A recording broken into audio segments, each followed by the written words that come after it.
आज हम लोग देखेंगे भौतिक और रासायनिक परिवर्तन के बारे में। क्या देखेंगे? भौतिक एवं रासायनिक परिवर्तन के बारे में देखेंगे। पिछले अध्याय में हमने पदार्थ के भौतिक गुणों के बारे में अध्ययन किया है। ऐसे गुण जिनका हम अवलोकन एवं वर्णन कर सकते हैं, जैसे कि रंग, कठोरता, दृढ़ता, बहाव, घनत्व, द्रव्यनांक तथा क्वथनांक इत्यादि को भौतिक गुण कहा जाता है। भौतिक गुण कौन कौन सा है? रंग, कठोरता, दृढ़ता, बहाव, घनत्व, द्रव्यनांक तथा क्वथनांक इत्यादि को क्या कहते हैं? भौतिक गुण कहा जाता है। अवस्थाओं का अंतर रूपांतरण एक भौतिक परिवर्तन है, क्योंकि ये जो है परिवर्तन पदार्थों के संगठन में बिना परिवर्तन किए होते हैं। अवस्थाओं का अंतर रूपांतरण एक क्या है? भौतिक परिवर्तन है, क्योंकि ये जो परिवर्तन है पदार्थ के संगठन के में बिना परिवर्तन किए हुए होते हैं और इनका रासायनिक प्रकृति में भी कोई परिवर्तन नहीं होता है। यद्यपि बर्फ, जल और वाष्प अलग अलग दिखते हैं। बर्फ जो होता है, जल और वाष्प क्या होता है? अलग अलग दिखते हैं और ये भिन्न भिन्न भौतिक गुणों को क्या करते हैं? दर्शाते हैं, लेकिन ये रासायनिक रूप से क्या होते हैं? समान होते हैं। जल तथा खाना पकाने वाले तेल, जल तथा खाना पकाने वाले तेल दोनों क्या है? दोनों द्रव है, ठीक। लेकिन उसके रासायनिक गुणधर्म क्या होते हैं? भिन्न होते हैं। रासायनिक गुणधर्म भिन्न होते हैं, इसलिए गंध और ज्वलनशीलता में अंतर है। गंध और ज्वलनशीलता में क्या अंतर है? हम जानते हैं कि हवा तेल, देखिए हम जानते हैं कि तेल क्या होता है? हवा में जलता है, जबकि जल जो है आग को बुझाता है। तेल का एक रासायनिक गुण जल से इसे अलग करता है। तेल का जो रासायनिक गुण होता है जल से इसे क्या करता है? अलग करता है।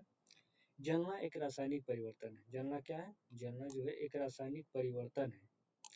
जलने की प्रक्रिया में एक पदार्थ दूसरे से क्रिया करके अपने रासायनिक संगठन में परिवर्तन लाता है। रासायनिक परिवर्तन पदार्थ के रासायनिक गुणधर्मों में परिवर्तन लाता है। रासायनिक परिवर्तन जो है पदार्थ के रासायनिक गुणधर्मों में परिवर्तन क्या करता? लाता है, तथा हम नया पदार्थ पाते हैं। रासायनिक परिवर्तन को रासायनिक प्रक्रिया भी कहा जाता है। रासायनिक परिवर्तन को क्या कहा जाता है? रासायनिक परिवर्तन को रासायनिक प्रतिक्रिया भी कहा जाता है।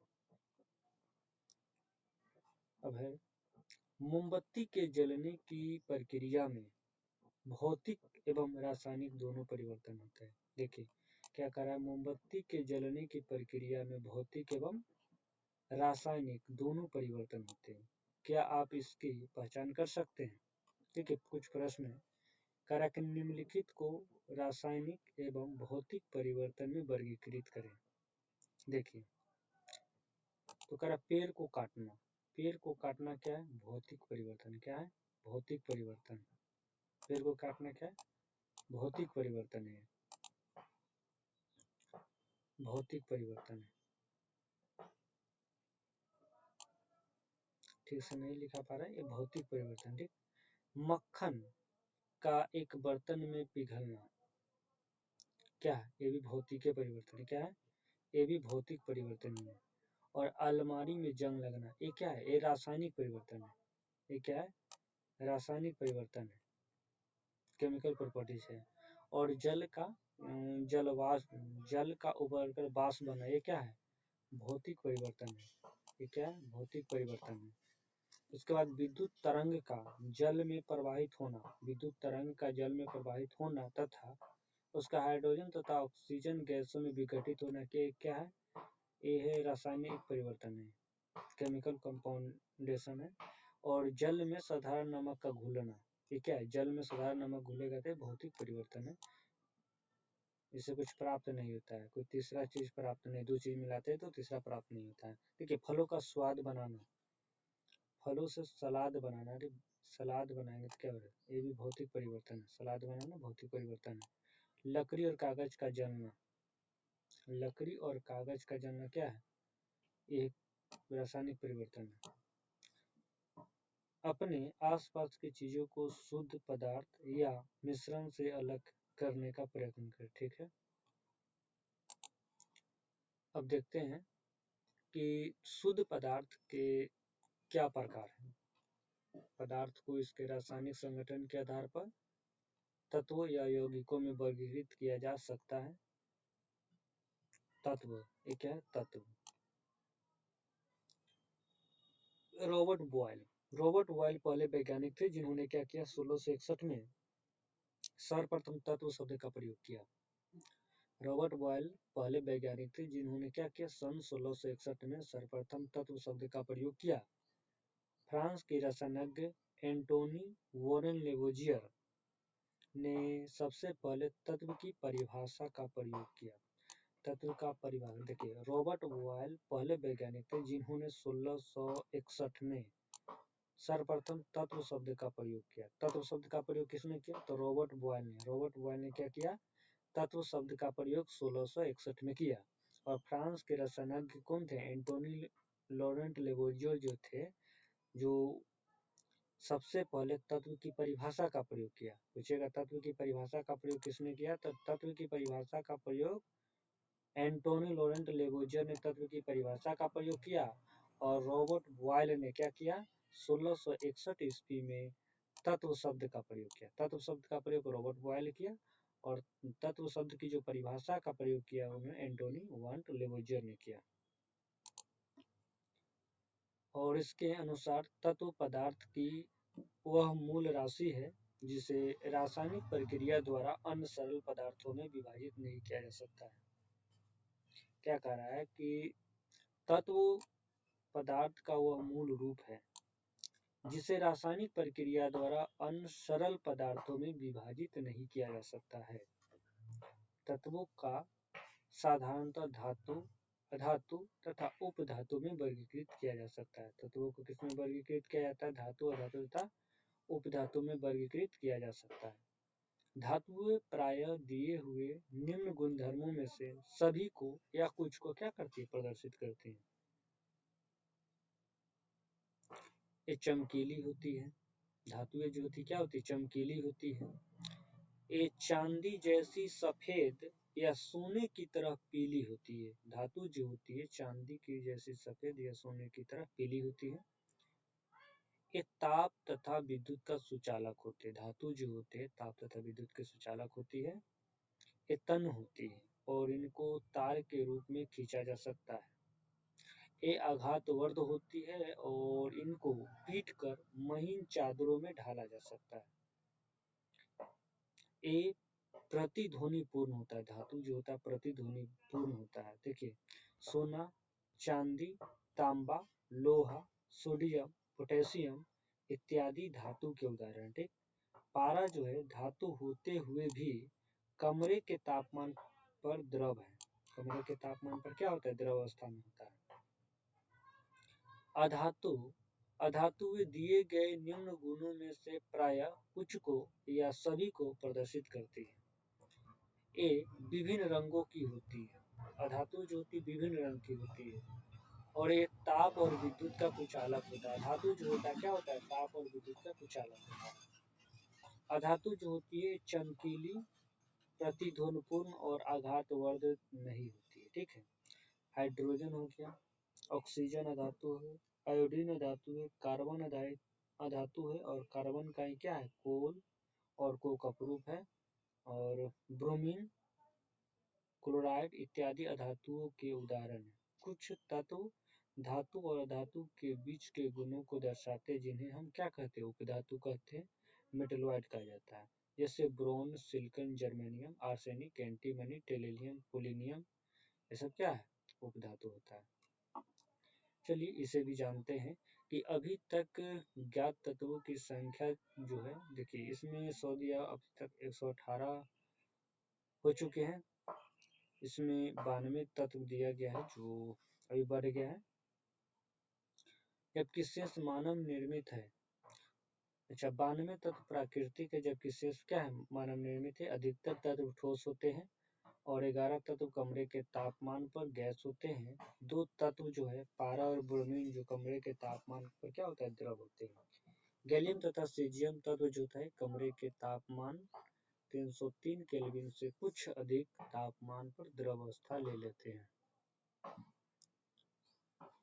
यौगिक, यौगिक क्या है? यौगिक के बारे में देखते हैं कि एक यौगिक वह पदार्थ है, यौगिक वह पदार्थ है जो दो या दो से अधिक तत्वों के नियत अनुपात में रासायनिक तौर पर संयोजन से बना है। यौगिक वह पदार्थ है जो कि दो या दो से अधिक तत्वों के नियत अनुपात में रासायनिक तौर पर संयोजन से बना है। जब दो या दो से अधिक तत्व आपस में मिलते हैं तो हम क्या पाते हैं?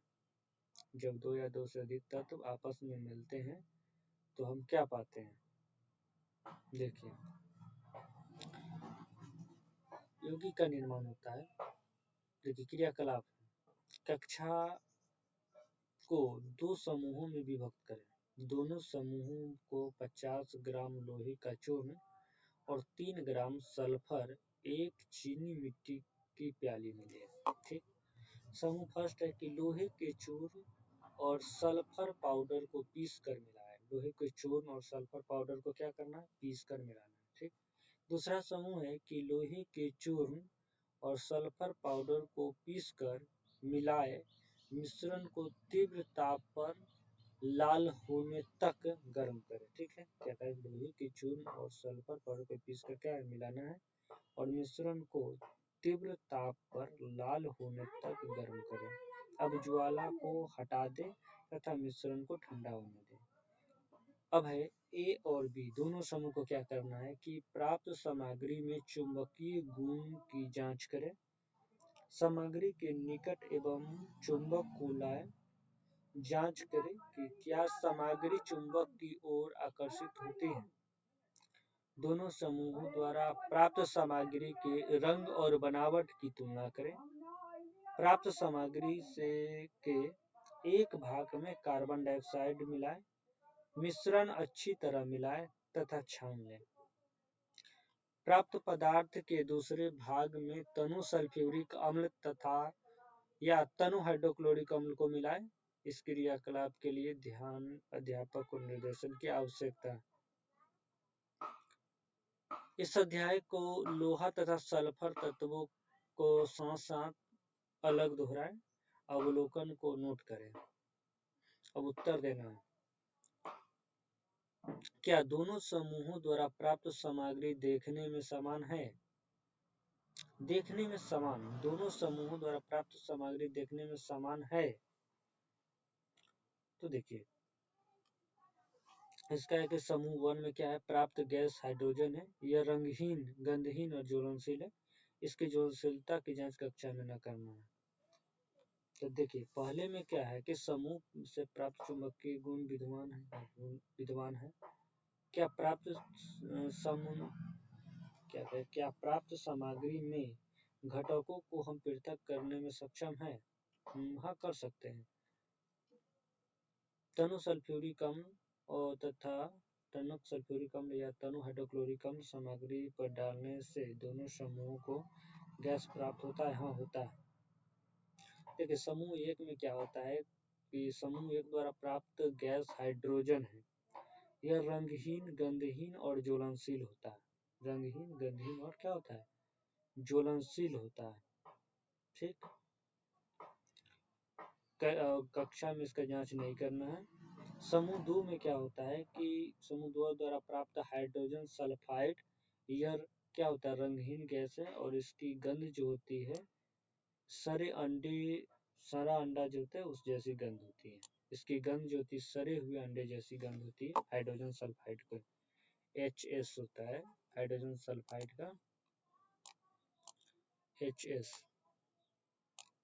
हाइड्रोजन सल्फाइड, इसका जो गंध होता है सड़े हुए अंडे जैसी गंध होती है इसकी।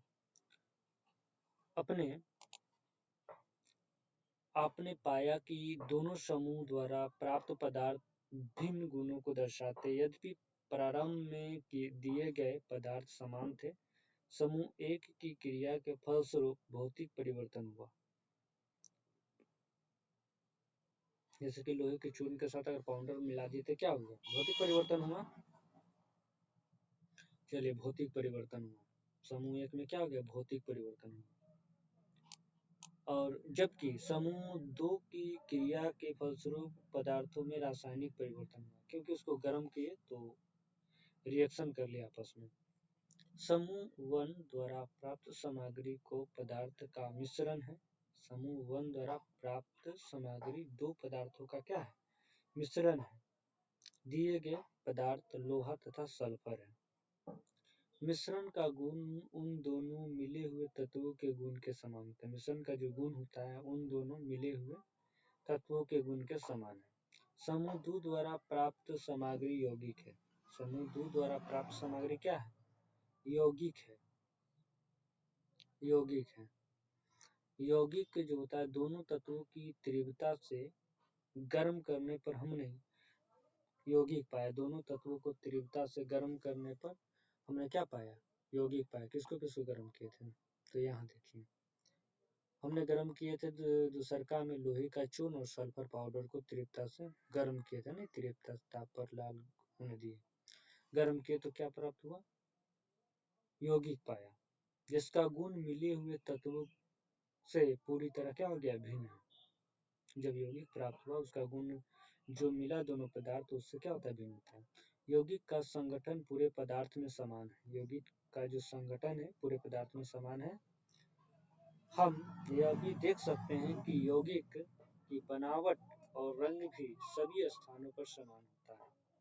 यौगिक का संगठन पूरे पदार्थ में समान है। हम यह भी देख सकते हैं कि यौगिक की बनावट और रंग भी सभी स्थानों पर क्या होते हैं? समान है। इस प्रकार संक्षेप में हम पदार्थ की भौतिक और रासायनिक प्रकृति को निम्न आरेख द्वारा व्यवस्थित कर सकते हैं। देखिए, मिश्रण तथा यौगिक है। इसमें मिश्रण है, यौगिक है। मिश्रण के बारे में देखते हैं। पहला क्या है? तत्व या यौगिक केवल मिश्रण बनाने के लिए मिलते हैं। तत्व या यौगिक केवल मिश्रण बनाने के लिए मिलते हैं किंतु किसी नए यौगिक के निर्माण नहीं करते हैं। तत्व या यौगिक जो है केवल मिश्रण बनाने के लिए मिलते हैं किंतु किसी नए यौगिक का निर्माण नहीं करते हैं। और दूसरा है कि मिश्रण का संगठन परिवर्तनीय होता है। ठीक, मिश्रण का संगठन क्या होता है? परिवर्तनीय होता है। और मिश्रण उसमें उपस्थित घटकों के गुणधर्म को क्या करता है? दर्शाता है। मिश्रण जो होता है उसमें उपस्थित जो घटक होता है उसके गुणधर्म को दर्शाता है मिश्रण। और घटकों को भौतिक गुणधर्मों द्वारा सुगमता से पृथक किया जा सकता है। मिश्रण के घटक को क्या किया जा सकता है? भौतिक विधियों द्वारा सुगमता से इसको अलग किया जा सकता है। अब यौगिक के बारे में बताते हैं। तत्व क्रिया करके नए यौगिक का निर्माण करते हैं। तत्व जो होता है क्रिया करके नए यौगिक का निर्माण करते हैं। और नए पदार्थों का संगठन जो होता है सदैव अस्थायी होता है। नए पदार्थों का संगठन क्या होता है? सदैव अस्थायी होता है, ये परिवर्तनीय नहीं होता है। और नए पदार्थों के गुणधर्म पूरी तरह से भिन्न होता है। यौगिक जो होता है उसमें नए पदार्थ के जो गुणधर्म होता है पुराने से क्या होता है? पूरी तरह भिन्न होता है। और घटकों को केवल रासायनिक या वैद्युत प्रक्रिया द्वारा ही पृथक किया जा सकता है। देखिए, यौगिक के घटकों को क्या कर सकते हैं? केवल रासायनिक या वैद्युत प्रक्रिया द्वारा ही हम पृथक किया जा सकता है, उसको अलग कर सकते हैं। देखिए, पदार्थ जो होता है तीन होता है, ठोस, द्रव, गैस होता है। ठीक, पदार्थ कितने होते हैं? तीन होते हैं, ठोस, द्रव, गैस होते हैं। पदार्थ को दो भागों में बांटा गया है, शुद्ध पदार्थ और मिश्रण के बारे में। मिश्रण में कोई नियत संगठन नहीं होता है। मिश्रण में तो किसी भी मात्रा में इसको मिला सकते हैं।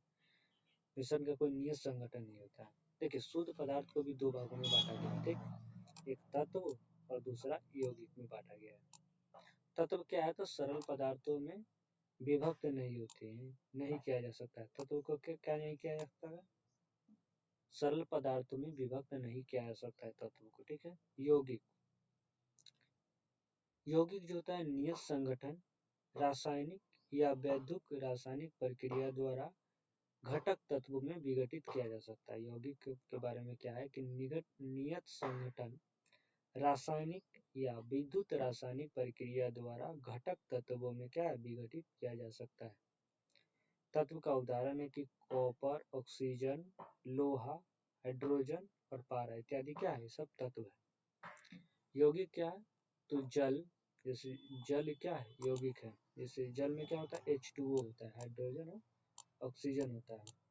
उसके बाद क्या है मीथेन CH4 CH4 मीथेन हो गया। उसके बाद चीनी और नमक, ये सब क्या है यौगिक है।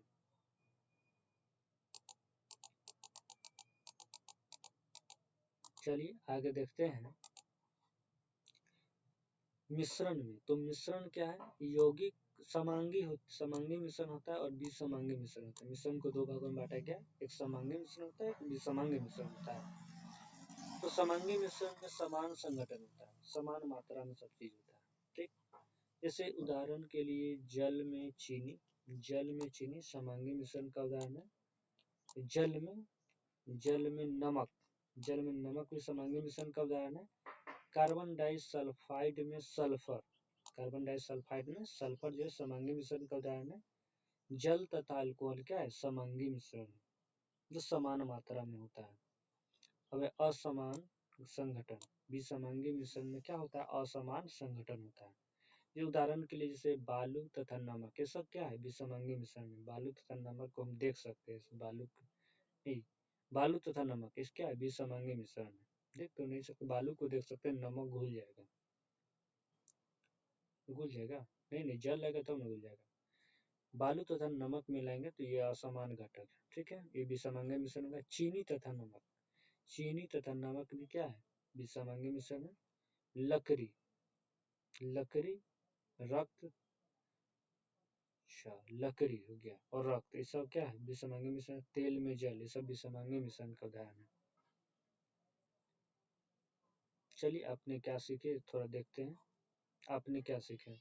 देखिए मिश्रण में एक से अधिक पदार्थ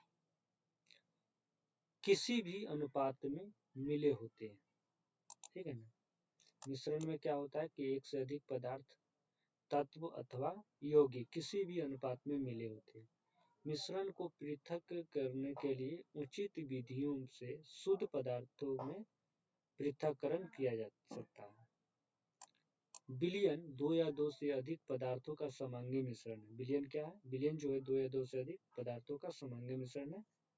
विलयन के बड़े अवयव को विलाय कहा जाता है, विलयन के बड़े अवयव को विलाय कहा जाता है तथा अवयव को विलेय कहा जाता है।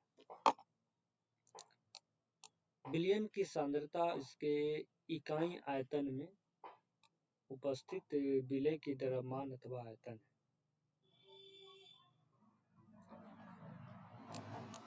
वह पदार्थ जो विलायक में अघुलनशील तथा आंखों से देखा जा सकता है निलंबन कहलाता है। वह पदार्थ जो विलायक में क्या होता है अघुलनशील तथा आंखों से देखा जा सकता है निलंबन कहलाता है। निलंबन जो है एक विसमांगी मिश्रण है। कोलाइड एक विसमांगी मिश्रण है। कोलाइड जो होता है एक विसमांगी मिश्रण होता है जिसके कणों का आकार इतना छोटा होता है कि उसे सरलता से नहीं देखा जा सकता, किंतु इतना बड़ा है कि ये प्रकाश के फैलाव कर सकने में क्या है सक्षम है। कोलाइडल उद्योगों में तथा दैनिक जीवन में महत्वपूर्ण है। विलेय कणों को प्रक्षिप्त प्रावस्था कहते हैं। विलेय कण जो होता है जो बिल जाता है उसे प्रक्षिप्त प्रावस्था कहते हैं। और विलायक जिसमें ये पूरी तरह से वितरित होता है उसे परिक्षेपण माध्यम कहते हैं। शुद्ध पदार्थ तत्व या यौगिक हो सकते हैं। शुद्ध पदार्थ क्या हो सकते हैं तत्व या यौगिक हो सकते हैं। तत्व पदार्थ का मूल रूप होता है। तत्व जो है पदार्थ का मूल रूप होता है जिसे रासायनिक प्रक्रिया द्वारा सरल पदार्थों में विभाजित नहीं किया जा सकता। यौगिक वह पदार्थ है जो दो या दो से अधिक तत्वों के स्थिर अनुपात में संयोजित रासायनिक रूप से क्या होते हैं संयोजन से निर्मित होता है। यौगिक के गुण जो होते हैं उसमें निहित तत्वों के गुणों से भिन्न होते हैं, जबकि मिश्रण में उपस्थित तत्व और यौगिक अपने अपने गुणों का क्या करते दर्शाते हैं।